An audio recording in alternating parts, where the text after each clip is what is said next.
Hi guys! Kamusta po kayong lahat? Ako nga po pala si Stella. So ngayon ay gagawa na naman tayo ng general love reading.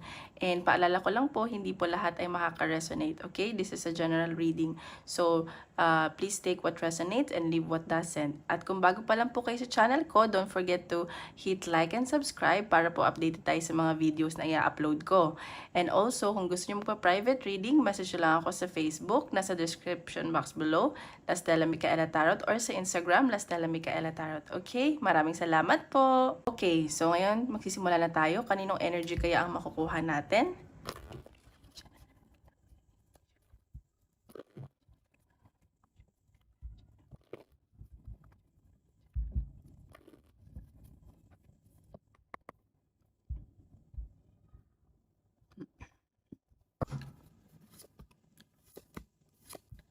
Oh,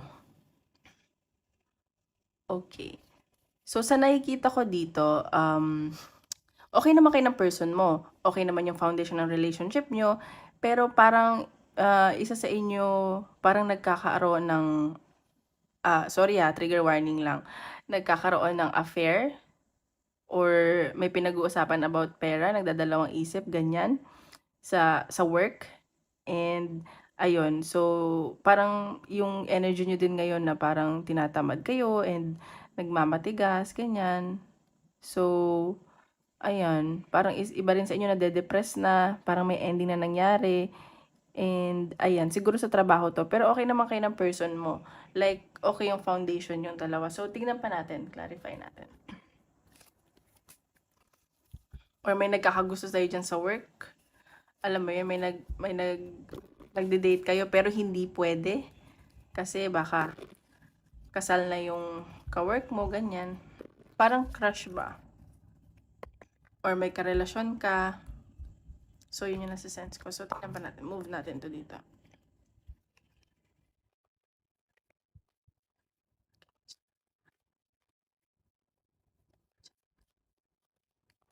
Oops, isa lang po.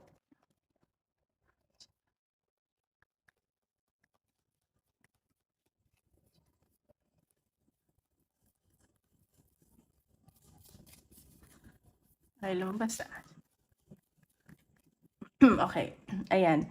Shapeshifter. So, sa nakikita ko dito sa love reading, siguro binabago mo yung sarili mo para sa connection yun ng person mo. Or yun nga, sinasabi ko baka may bago kang nagugustuhan, so nagpapaganda ka or nagpapapogi. Parang iniiba mo yung sarili mo para sa connection. Alam mo yun? Ayan. So, ayan, may challenge nga. So, baka nga hindi talaga yung para sa isa't isa. Kasi may someone na kayo. O dyan sa work, ganyan. So tingnan pa natin yung energy ng person mo. Think about your person.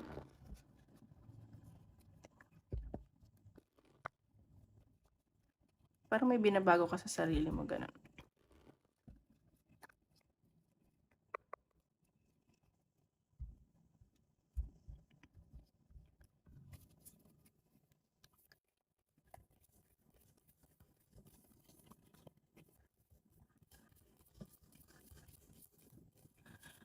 Okay, itong person mo, nakikita ko dito para siyang nag nagninilay-nilay, ganyan. And nakikita ko na parang gusto naman niya ibigay sa'yo lahat, pero parang may pinag-iisipan siya dito eh.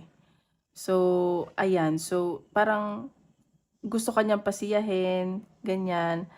And parang, basta nagme-meditate to, ganyan.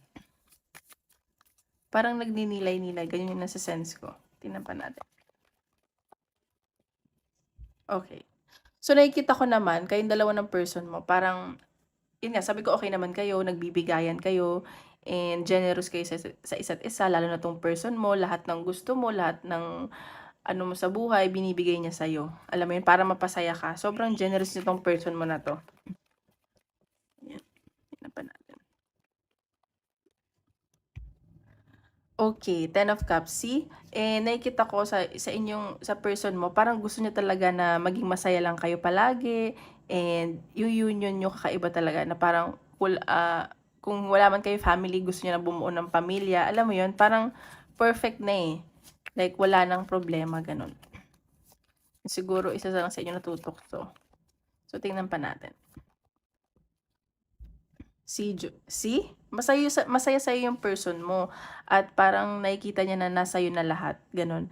And sa connection nyo, parang hindi niya na ma-feel sa iba yun. And sobrang masaya at contented na to sa relasyon nyo. Yan, ito pa natin. Oops. See? So, nakikita ko dito na pinagtatrabahuhan niya talaga tong connection nyo. Tsaka, and, ano to eh, ibibigay niya talaga sa'yo lahat. Parang meron siyang gustong i-attain, ganon, para sa connection nyo. At sobrang nag-hard work to para maibigay niya sa'yo lahat. Yun nga, sabi ko, lahat ng gusto mo na ibibigay niya. And masaya to sa yung taong to. Mahal ka nito. Yun pa natin. Parang balance yung energy ng person. And kayong dalawa din. Tingnan natin. See? And nakikita ko dito, parang may nangyari kasi sa inyong sudden change. Siguro ito yung nagpabago sa person mo. And siguro, nagkamali siya from the past, and ngayon, nagbabago na siya.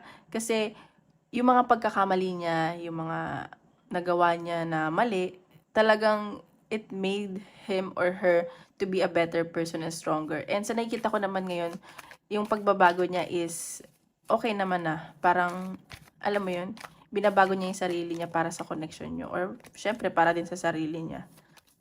And nakikita mo na sobra na yung pagbabago nitong person mo. Tingnan pa natin.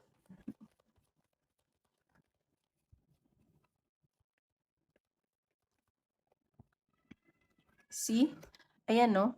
Sobrang ganda ng energy ng person mo. Kasi, parang ano na din to eh, financially stable na din siya. And gusto na talaga niya ng bumuo ng pamilya. Parang long-term commitment. Parang natapos na siya dun sa kumbaga, example lang kung nag-explore siya before, alam mo yun, yung daming babae, ngayon wala na yun sa kanya. Parang stability na din yung iniisip niya. Pang long-term commitment na yung gusto ng person mo. Ayun. So, tingnan pa natin.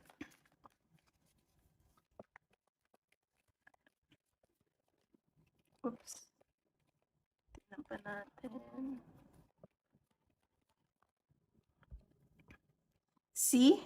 Ayan no, sobrang fulfilled na to sa connection nyo.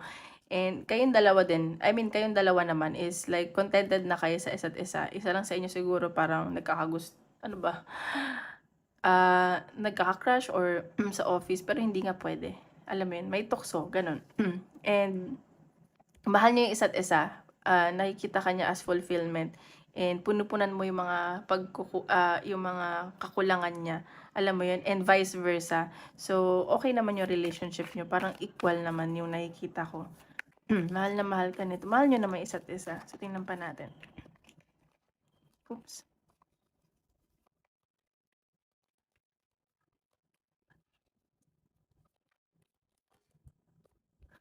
Okay, see?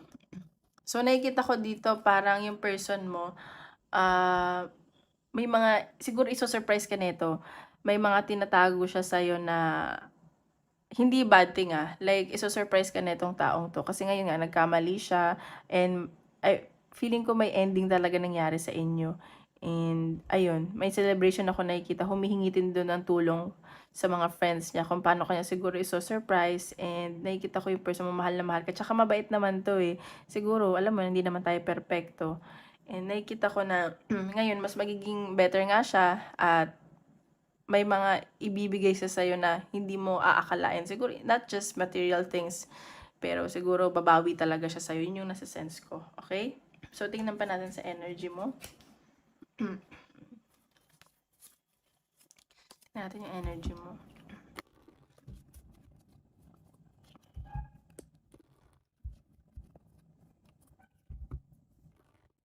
Oops.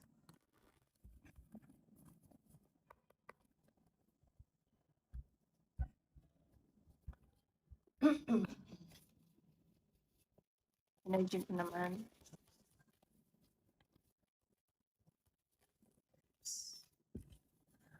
Okay, sa nakikita ko dito ikaw, nag-e-enjoy ka rin naman parang kumbaga sabi ko nga equal kayo parehas, nakikita ko na yung communication mo sa kanya is nagiging better na siguro parang nagkakaintindihan na kayo ngayon and nakikita ko ikaw yung mas nagbabalanse dito sa relasyon niyo. Ikaw kumbaga ikaw yung nagdadala ng relasyon niyo at tinutulungan mo din siya at ikaw nagtutulungan kayo ganyan. Parang nag-iisip ka rin ng mga hindi naman strategy ng mga bagay para paano pa mag-e-excite yung relationship niyo, paano pa siya ma-e-excite, ganyan. Alam mo yun, may mga bago kang ideas na siguro yung time niyo sa isa't isa, magde-date kayo, ganyan. Tingnan natin.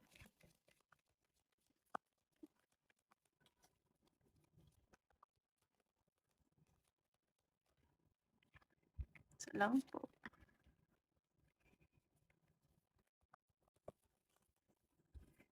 Dalawa na. Pag dalawa pa, dalawa na kukunin ko. Isa lang. Okay. So, nakikita ko dito ikaw, sige, siguro before you felt restricted sa relationship nyo, nakikita ko na parang siguro naging, yung person mo naging strict, and nakikita ko na nagiging matalino ka na ngayon sa connection nyo. Kung dati kasi parang ikaw lang, parang puro puso yung iniisip mo. So, ngayon, gagamitan mo na rin ng ulo kasi parang ayaw mo na dumating sa point na parang masakal ka or restricted ka. At ngayon, ayun, sinasabi ko nga, nagiging matalino ka na. Parang ayaw mo nang yung ma-restrict ikaw sa connection. So, tingnan pa natin.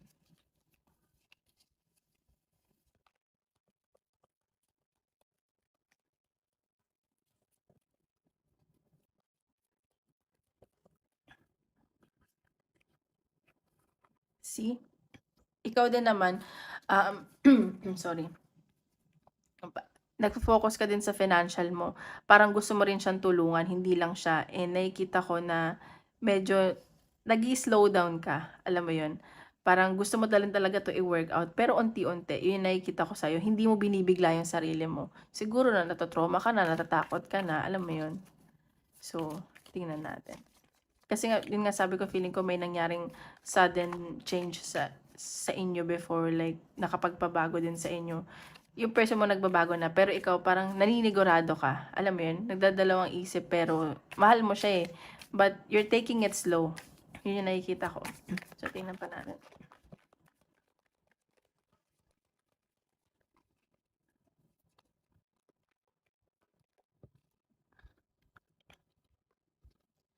Okay. Knight of Wands. Okay, sa nakikita ko dito, parang, ayun nga, gusto mo din na magbunga lahat ng mga paghihirap nyo, siguro sobrang hardworking nyo, at nakikita ko na unti-unti na nangyayari yun. And yun nga, parang slow mo ka ngayon eh. And mabagal lang, ikaw yung mabagal yung energy ngayon. And nakikita ko na passionate ka dito sa connection nyo. And nakikita ko na, ano din eh, yung pagiging sigurado mo magbubunga din yan. Mahal mo yung person mo, sobrang, alam mo yun, pag nakikita mo siya lagi ka na-e-excite, ganyan, pero hindi mo masyadong pinapakita yun sa kanya kasi parang sinasabi dito na parang ayaw mong lumaki yung ulo niya, ganun. So, congratulations sa'yo, feeling ko magiging maayos na to in advance. Tingnan pa natin. Alam mo na sa sense ko dito marami nagkakagusto sa'yo kahit may karelasyon ka na. Baka ito nga yung sa work na maraming tukso, pero hindi pwede, parang ganun. Ayan. So, ayan, see? Siguro, ikaw, natupad na yung wish mo, and patuloy ka nagdadasal na you have faith na magiging maayos kayo ng person mo forever. Alam mo yan, wala nang, syempre, sa relasyon, hindi naman lagi na masaya, di ba? So, aabot pa, may mga times pa rin na mag-aaway kayo, magkakaproblema, pero naniniwala ka, you have faith na magiging maayos lang to kasi ano ka naman, feeling ko naman divinely guided ka, nagdadasal ka lang at naniniwala ka. Alam mo yun, hoping, and hindi ka na helpless ngayon. Okay. So, tingnan pa natin.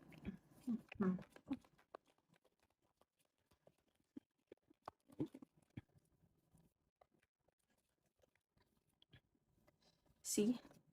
Ayan 'no, minanifest mo talaga 'to, eh, pinagdasal mo talaga 'to at ibibigay na sa'yo at nakikita ko na pinoprotektahan mo na din yung puso mo, hindi porket mahal mo siya, sige go na, hindi gano'n. Parang balance na yung energy mo. Pero sobra yung pagmamahal mo dito, binigay mo lahat, eh. Tingnan natin, tingnan pa natin.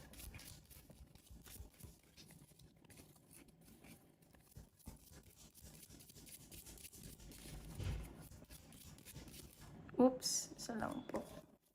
Dami na naman. Isa lang po.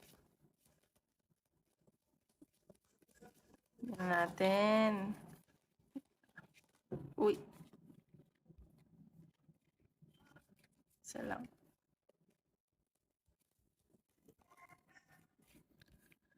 Okay. Ayan, so sa nakikita ko nahirapan ka din dito, eh, at nahihirapan ka rin naman na tinatago mo yung nararamdaman mo. Kasi feeling ko nagkaroon ka rin ng maraming problema, hindi lang naman 'to sa relationship, parang ang dami mong problema sa buhay, pero nakikita ko na malalagpasan mo na 'to. Yan, magiging maayos na kayo. Siguro sumaba din talaga yung loob mo sa person mo. Natin.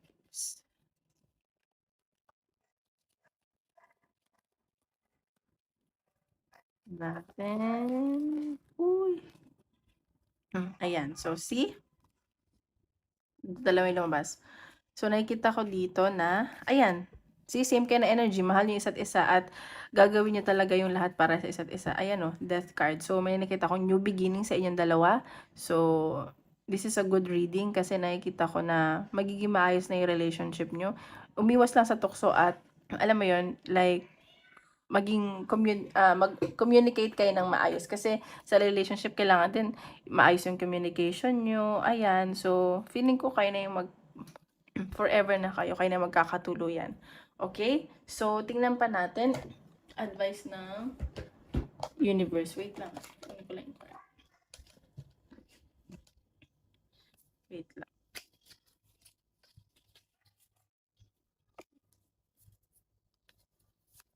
Advice ng universe. Oops. Ayan. Garden. Something lovely will grow from this. See, sinasabi ko sa'yo eh, magiging maayos na kayo ng person mo.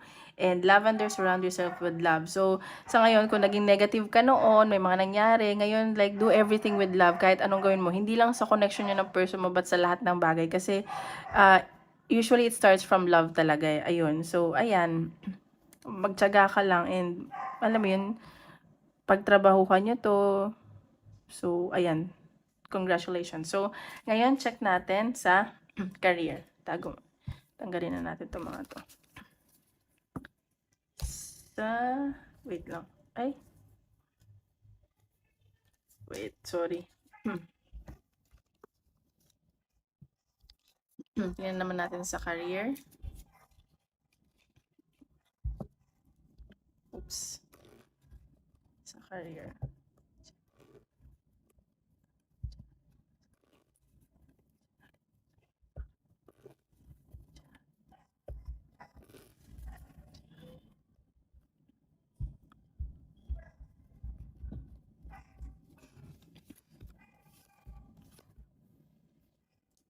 Okay, so nakikita ko dito parang may ending na nangyayari sa career mo. Eh, nakikita ko dito may pag-travel ka kasi. Siguro ngayon, kailangan mo din mag-travel, may mga ayusin kang papers and mga magdadalawang isip ka dito. Pero may nakikita ako, siguro may mag-a-abroad sa inyo at kailangan din ng support ng family or kung may anak ka man. Kasi kaya ka mag-a-abroad. Ayun. So, tingnan pa natin. So, baka aalis ka na. So, mag-e-end na yung bonding ninyo ng family mo or ng anak mo or pamangkin mo, mag-aayos ka na ng papeles kasi mag-a-abroad ka na. So, tingnan pa natin sa career mo. Dream. O ayan, ano mo talaga to eh, pinagdasal mo tsaka dream mo tong job na to.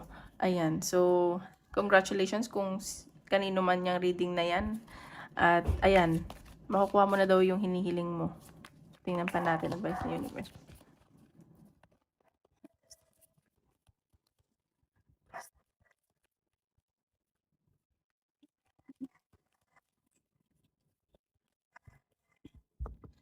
C, release control, surrendering to the journey. So, ayan, huwag ka na masyadong mag-isip-isip at huwag mo na kontrolin yung mga bagay-bagay kasi isurrender mo na lang sa universe at sa taas kasi magiging maayos daw lang lahat. And itong bago mong journey ay mag-e-enjoy ka. And baka promotion to or bagong responsibility at magiging ano ka influence sa ibang tao. So, congratulations. So, tingnan pa natin. So, isip ka ng question at tingnan natin kung anong sasagot ng universe. Okay? Tingnan natin.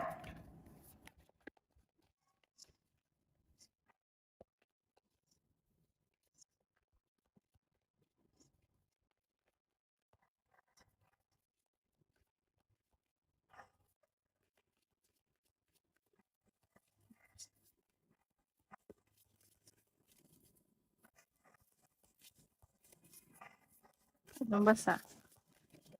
Bunot na lang tayo. Success. See, may nakikita akong success sa'yo. So, ayan, matuto ka rin din mag-compromise and kung ano man yan. So, ayan, success. Congratulations. Ayan. So, thank you po. Tomorrow ulit. Bye-bye.